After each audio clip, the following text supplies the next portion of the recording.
What's going on, my broskiis? My name is Toadskii, back again, here to bring you guys yet another One Piece Treasure Cruise video, and today we're going to be taking on level 100 plus of the brand new Pirate King Adventures versus Shanks or Gordon, however you want to look at it.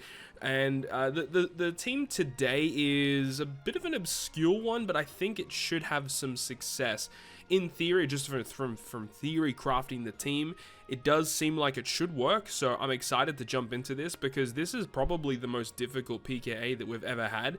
I think many people kind of agree with that, and you know, I do think that, you know, as long as people can keep coming up with teams, it's going to be really helpful for the community. So without further ado, guys, let's jump into it.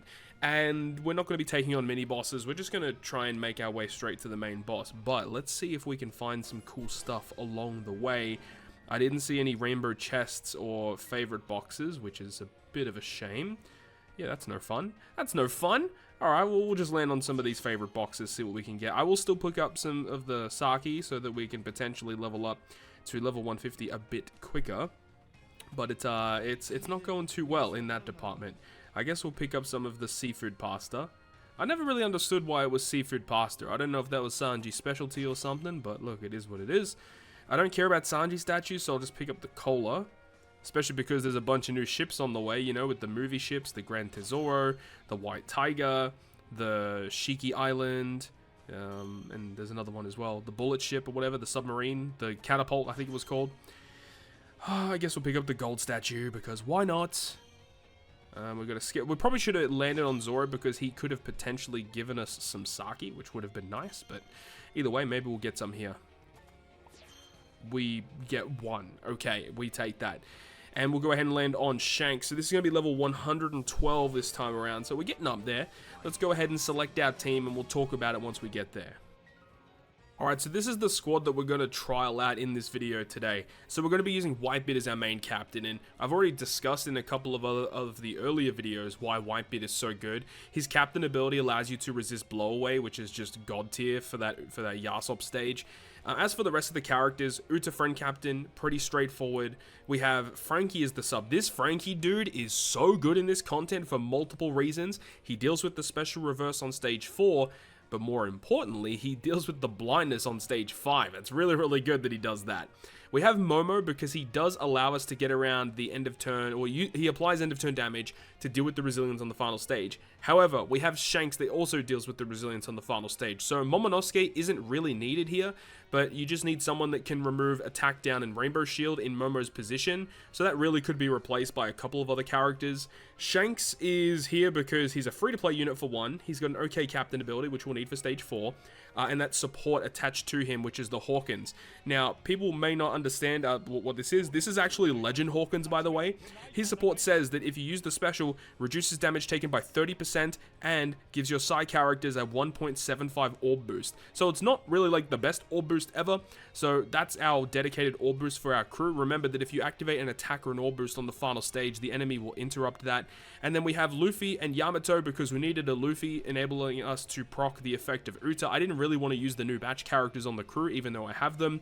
And Luffy Boa, should I say, give us color affinity for the final stage. So that's basically how it goes. And the only real important character for positioning is going to be the Shanks. You want to make sure Shanks is in the middle right position.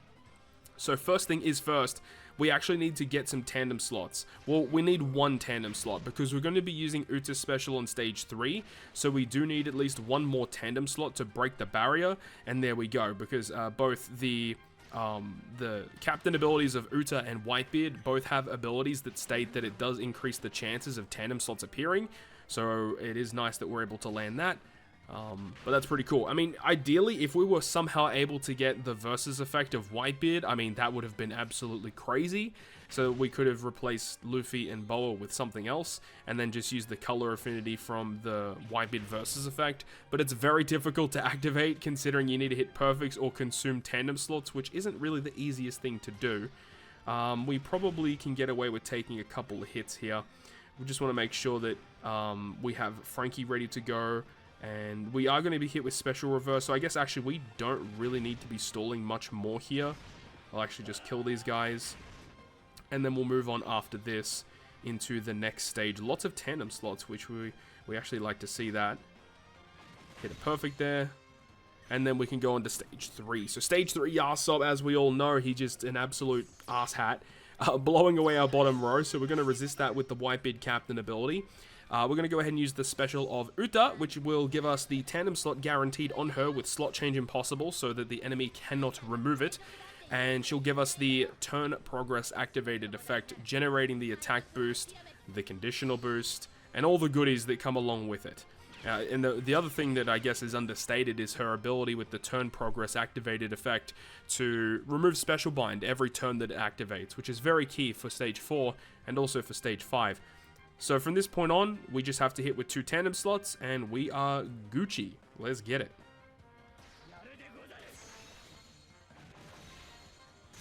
Yes sir, yes sir. Big damage there. Now we move on to stage 4. Now we have to be very vigilant here, because if the wrong character is switched into the captain position, we will actually have to go ahead and reset, and we are definitely going to do that. So let's see who is targeted for the swap. Okay, so we've actually reset the game, as the original target for the captain swap was going to be Luffy Hancock. So we reset, because when we reset in that position that we were just in, it will guarantee the captain swap to be on Shanks instead. And it's very important that Shanks is the character targeted for the swap, because it means that he will not be affected by the debuff of the silence debuff when we reach stage 4. So let's go ahead and use Frankie's special, which will enable us to do minus cooldown for all of our Psy characters, as well as giving us a chain lock, which is, I guess, is kind of fancy. Now, the Whitebeard special would be actually pretty dope to activate here, to be honest. And actually, now that I'm thinking about it, I think we kind of have to. Yeah, because originally I was testing out this team with a different character instead of Luffy and Hancock. But because of the way that things are, I think we actually have to use this. But the thing about using the Whitebeard special is it cuts our HP by 80% when we reach the next stage. And I'm pretty sure that is going to kill us. I'm pretty sure that's going to kill us. So that's a bit of an issue. We're going to use the Momo special here, which gets rid of the attack down and the rainbow shield, of course. So that's awesome. I don't really want to go ahead and use the Whitebeard special. I would like to not use it at all, because that health cut is going to hurt so badly. I just really don't feel confident that with all of the slots that we currently have, that we're going to have enough damage to actually kill. So I think just to be safe, I am going to use the Luffy Yamato, or the Luffy Boa, should I say, which means that we won't have color affinity for the final stage, but I think that it's just the safer thing to do. So realistically, this team probably still needs a bit more tweaking, but with this, we're going to comfortably kill, no issues at all.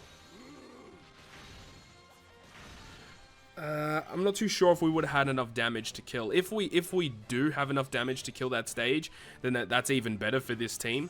But look, it is what it is. So anyways, we've reached the final stage. We have end of turn damage, so the resilience doesn't really matter, even though the Shanks special that we can launch right here will have the capabilities of removing that. So you do see that the crewmates are inflicted with this silence debuff. What this means is you cannot swipe up, you cannot swipe down with those abilities. So that's kind of frustrating, and it means that, you know, even if we had the versus effect of Whitebeard anyway, it wouldn't have really mattered. We want to make sure Whitebeard actually becomes the captain, though, once again, because he does have the better captain ability compared to Shanks. So using the super type special of Uta gives us the delay, allows us to remove the captain swap. We can use the special ability of Shanks, which will go ahead and generate us a chain boundary, but also with the support of the Hawkins gives us a damage reduction and an orb boost. And I think with all of this, we should be able to get the dub. We will be able to proc a super tandem ability here with Uta. But Uta's super tandem ability isn't really as good as Shanks at level 1. So Shanks at level 1 gives a 1.5, Uta gives a 1.2. So we're going to go in that order of Shanks, Luffy, Boa, and then Uta, and then finish off from there. So let's see how much damage we can do. Let's get it.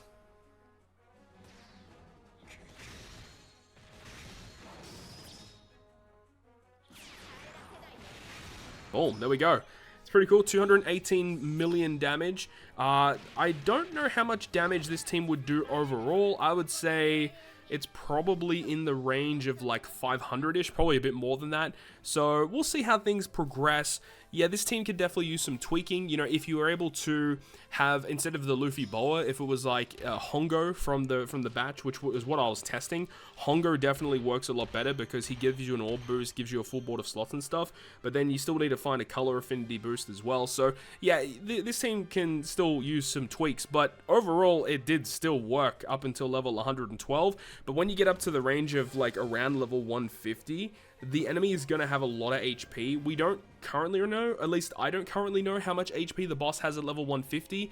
If we did know that, if I did know that, then I could actually generate some different teams in regards to that. But either way, it got the job done. So it gets through the earlier levels of the 100s, and once we get deeper into the 100s, I actually would like to come back to this sort of team just to test it out and see how much damage we can actually do. But either way, it still got the job done. So hopefully you guys enjoyed the video today, and if you guys did enjoy it, make sure to go ahead and leave a like, and if you want to stay up to date with all the content I post, including more One Piece Treasure Cruise content, make sure to hit the subscribe button down below. On that, guys, I will see you guys within the next video.